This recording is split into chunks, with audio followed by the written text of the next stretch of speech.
Diawali dari keprihatinan kita sebagai pengurus pada waktu itu tahun 1997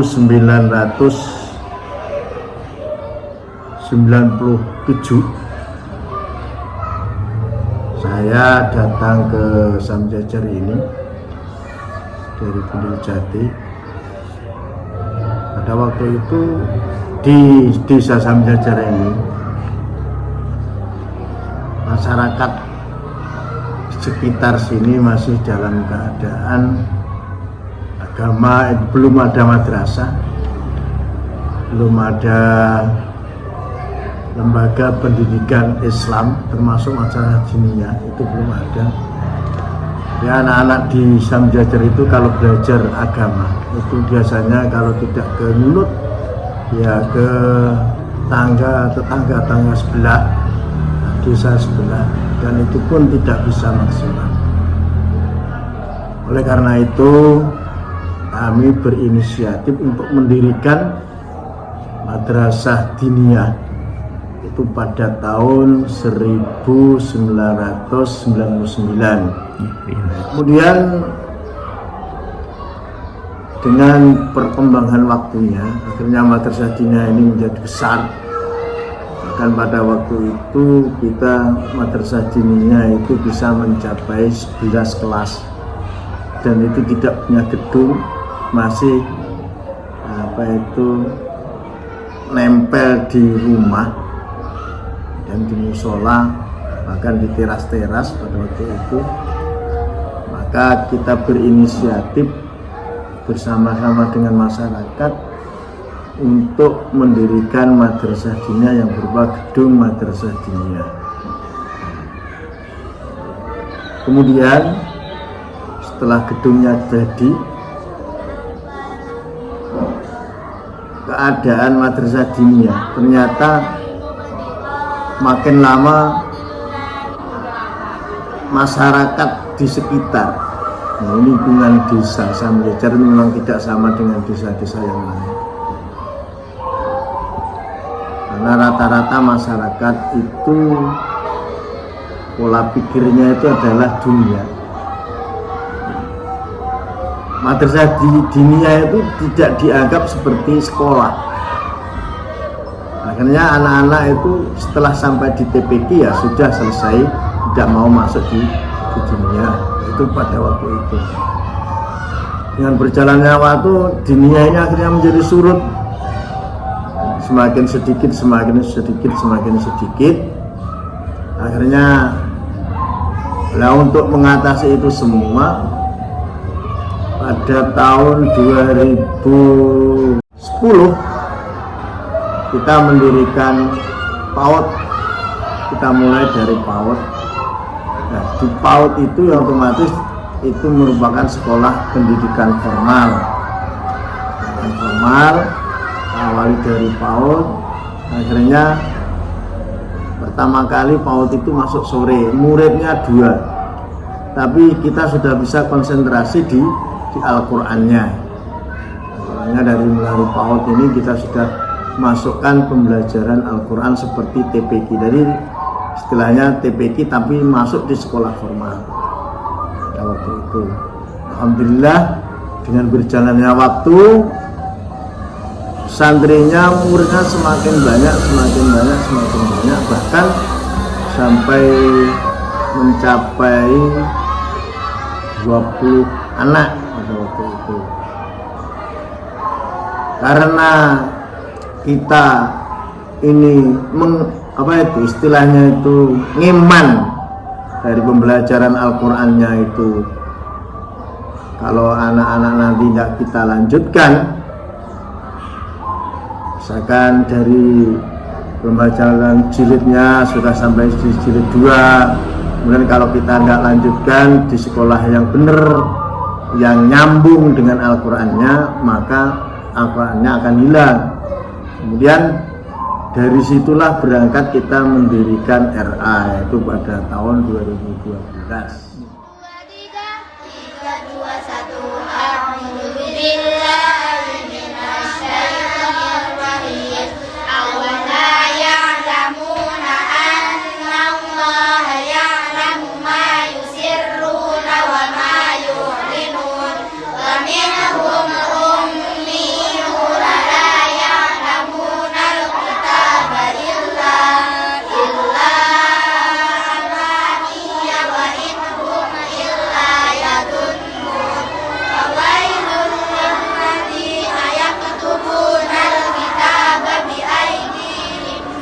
Dari tahun 2012 alhamdulillah kita lanjutkan di RA.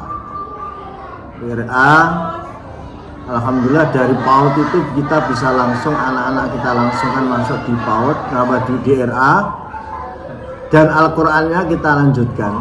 Dan akhirnya kita bisa mendirikan sekolah itu yang sifatnya berkelanjutan. Jadi pembelajaran berkelanjutan, tidak bolak-balik. Karena apa? Karena kurikulum kita selalu nyambung. Itu mulai dari pendidikan agama, Al-Quran, itu selalu nyambung, artinya terus tidak mengulang-ulang. Nah, dari sinilah kita berpikir panjang untuk mendirikan RA ini yang berkelanjutan. Termasuk di RA ini kita dari anak-anak yang jilid 2 itu bisa sampai di jilid 6. Di kelas RA itu rata-rata mereka khatam jilid 6 atau jilid 5 untuk pembelajaran Al-Qur'annya. Dan alhamdulillah karena anak-anak rata-rata sudah bisa membaca Al-Qur'an, kita lanjutkan pada waktu itu kita mendirikan MI, yaitu pada tahun 2014. Pada tahun 2014 kita mendirikan MI. Alhamdulillah antusias dari masyarakat ini luar biasa, karena anak-anak kita di MI ini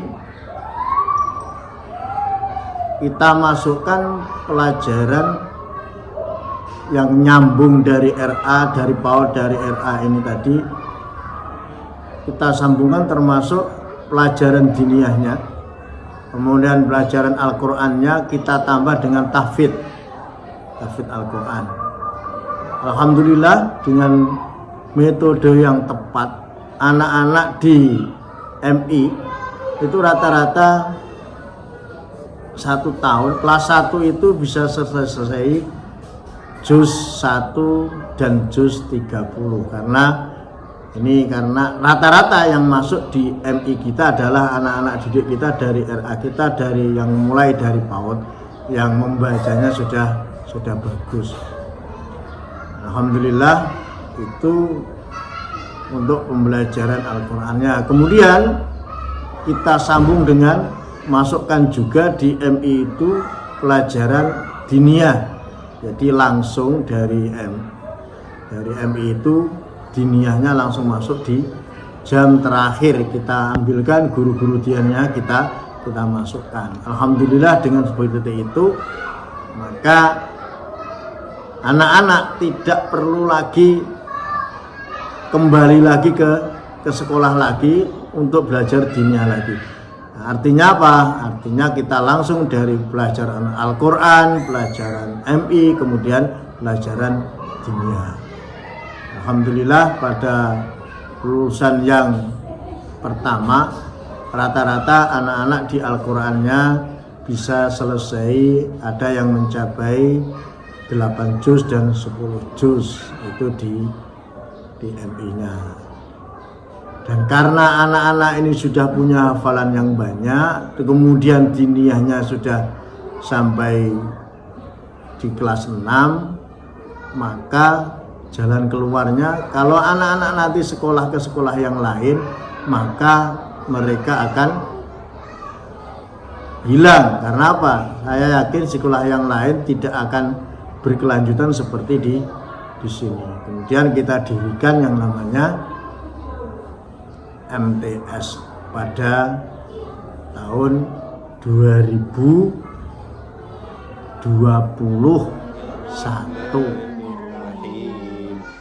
Lan tanalul birra hatta tunfiqu mimma tuhibbun wa ma tunfiqu min syai'in fa innallaha bihi alim.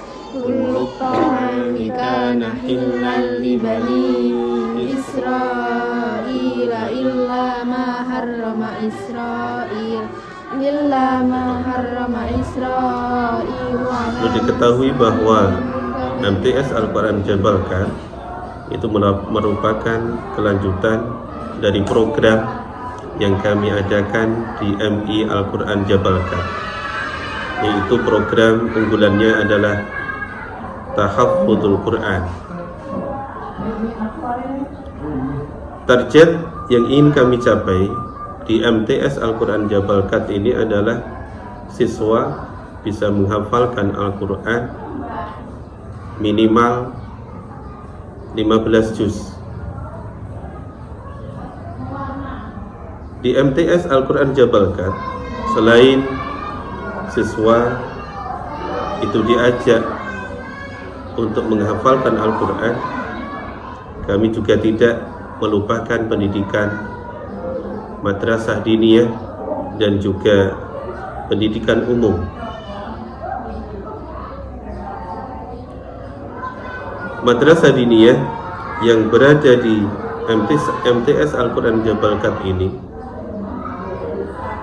itu dibina langsung oleh alumni-alumni dari pesantren yang berada di sekitar MTS Al-Quran Jabalkan. Adapun untuk pendidikan formal yang berada di bawah lembaga MTS Al-Quran Jabalkan ini itu sama dengan kurikulum yang diwajibkan oleh negara untuk semua MTS yang ada. Jadi ketika putra putri panjenengan dititipkan di sini, maka mereka ketika belajar di MTS Al-Quran Jabalkan tidak akan ketinggalan materi formal, materi diniyah, apalagi keunggulannya adalah tahfidzul Quran, yaitu menghafalkan kalamullah yang suci. Di MTS Al-Quran Jabalkan, anak-anak juga kita bina untuk mengikuti ekstrakurikuler yang dilaksanakan di MTS ini, mulai dari kaligrafi, MTQ, pencak silat, sholawatan al-banjari, dan juga ekstra yang lain yang di situ nanti akan di-list ke wali santri untuk permintaan ketika anaknya dititipkan di situ, keinginan mereka untuk menginginkan ekstra. Lalu selanjutnya program yang kami laksanakan ini tentunya itu tidak bisa maksimal kecuali dengan dukungan dari orang tua. Dan juga perlu diketahui bahwa bahwa MTS Al-Quran Jabalkan itu di bawah naungan Yayasan Pondok Pesantren Jabalkan. Jadi ketika putra-putri Anda, putra-putri panjenengan yang tempatnya jauh, ketika nanti ingin menitipkan di MTS kami, maka di sini siap untuk menerima anak yang ingin ikut mondok di Yayasan Pondok Pesantren Jabalkan. Sekian dari saya selaku Kepala Madrasah MTS Al-Quran Jabalkan. Mohon doa restunya dan mohon doanya semoga MTS Al-Quran Jabalkan menjadi sebuah lembaga yang menjadi harapan dari semua orang tua di Indonesia.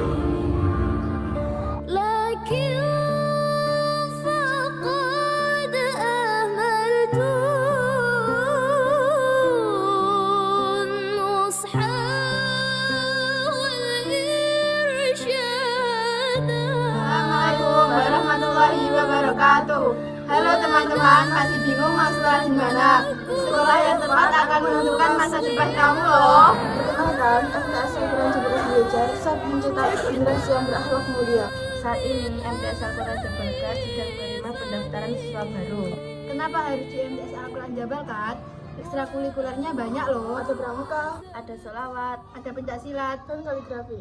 Ayo bergabung bersama kami. MTS Al-Quran Jabal Kat, beriman, berakhlak mulia, dan berprestasi. Bersama